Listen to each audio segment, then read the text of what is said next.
Hi, my name's Joyce Harper and I wanted to share my fertility story with you. I'd always wanted to have children and ideally I wanted to have them around the age of 30. I was in a long-term relationship and when I was about 28 I started bringing up having children with my partner, but he told me he wasn't ready. He was a few years younger than me, so he didn't feel ready.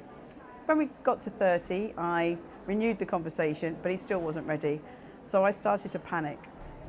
I think I actually sabotaged the relationship, and by the time I was 32, I found myself single. I should have thought then about having a family and finding someone to do that with, and I know about female fertility decline and how it becomes important when you're age 35. But for some reason, I went out with someone who was now much younger than me and was also not ready to have children. So I found myself single again at 35, and then I really realised that I was treading very thin ice if I wanted to try and have a family. In my next relationship, on the very first date, I let my partner know that I wanted to have children and I wasn't going to take it further if he wasn't ready, but he was. And so we never used contraception, but month after month, my periods kept coming. And because I work in the field, I was very aware about fertility, so we started to get tests done quite early and then realised that we'd have to embark on the fertility treatment route. After 7 years of fertility treatment, I'm really pleased that we had 3 children, and it's really great that we've got a success story, but it was very hard along the way, and I really want to help people understand that this can happen to anybody and not ideally end up in a fertility clinic.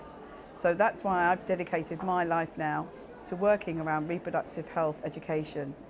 I know there are many other women who find themselves in my situation where they're ready to have children, but they either haven't got a partner or their partner's not ready. Now, there are several choices if this is you. You could risk it and just hope that you will find a partner who's ready in time to have a child. You could freeze your eggs, that's certainly an option, and if that had been an option when I was around, I certainly would have done it. Unfortunately, the technology wasn't there at that time, so I couldn't freeze my eggs. But egg freezing is not an insurance policy, it's just a backup. It doesn't always work, and there are limitations. It's very expensive. And I did consider solo motherhood. So I'd spoken to a couple of friends to see if they'd agree to be a donor and be involved, and those conversations had started, but I never pursued them. At that time it was quite a radical thing to do, and it's great now that it's much more acceptable. So I want everyone to know that female fertility decline is a real issue, and I want everyone to know what they need to think about if they want to have children in the future. And it's important for women to know their options and decide what's the best option for them. Thank you.